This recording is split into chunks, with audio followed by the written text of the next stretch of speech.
Kristen Upper, founder of Work Like a Girl, and you are watching Work Like a Girl Wednesday.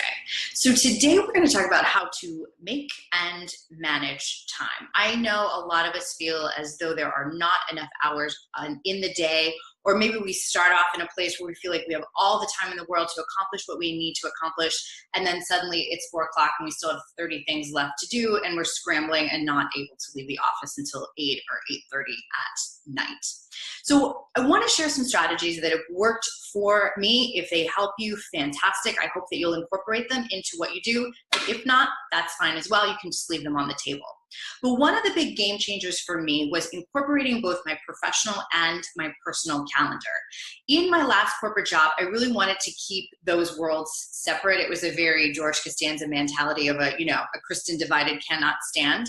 But once I found myself running my own business, it was critical that I incorporated not just the professional things that I needed to do, but the personal things that I needed to do. And they continue to become one in the same, because I realized, and I shared this in last week's video, if I don't exercise on a consistent basis, if I don't make time and schedule time for that, I burn out, I am not useful, I am not productive, and I am not my best and highest self. So the best, most helpful strategy I have found is when I am calendaring, I'm calendaring those events together, but I'm doing it on 3 levels. I have a big picture, usually annual calendar of everything that I have to get done at least the next 6 months out. So when am I going to go on vacation? When does this need to be done? When does that need to be done? And then I can fill things in between. So I have those long-term goals. From there, I have what I call midterm benchmark goals. So that means if I'm launching an online class, so we're launching the first version of Empower and Amplify in September. So what are the benchmarks that need to get done along the way? When does the curriculum need to be finished? When do the worksheets need to be finished? When does the marketing need to go out? And so I have those, and then I drill down even further from there. So high level, mid-level, and then weekly. So if July 15th is a deadline for X, what do I need to do the week of July 4th, the week of July 10th, whatever it happens to be, in order to be able to meet those benchmarks? What's the highest priority? What's the lowest priority of those weeks? And I can fill it in that way. I've found that can be really helpful, because one of the things that it has forced me to do, which you might be like me and have a problem with this, is it allows me to ask for help ahead of time instead of at the last minute. First and foremost, I have always had a difficult time asking for help. I am a Midwest farm girl.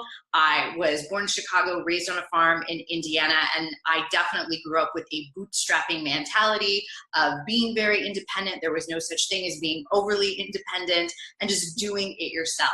But as more has come onto my plate, which I'm sure this has happened to you as well, I can't do it all.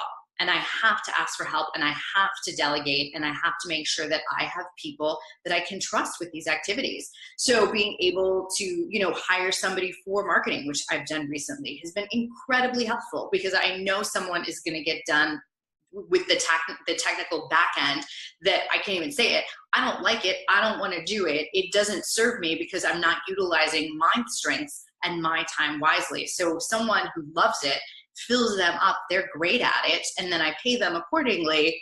That is a fantastic use of my time, and it is definitely win-win. It helps with my confidence level, and it helps me actually execute on time. So I hope that this is helpful, being able to graph out long-term, midterm goals, and then the day-to-day that you need to, and then delegating accordingly, and make sure that whether it's professional or personal, and those personal things like going to the gym that I mentioned, being able to exercise, or even able to meet up with friends and have that connection. I know that's one of the things that I really need to be on my give my best self and be on my game, is to schedule connection time.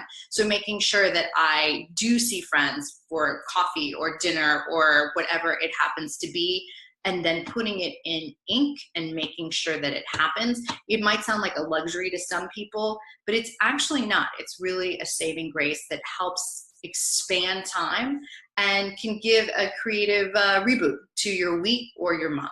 So I hope this has been helpful. If so, please share it with a friend, and we'll see you next week for another episode of Work Like a Girl.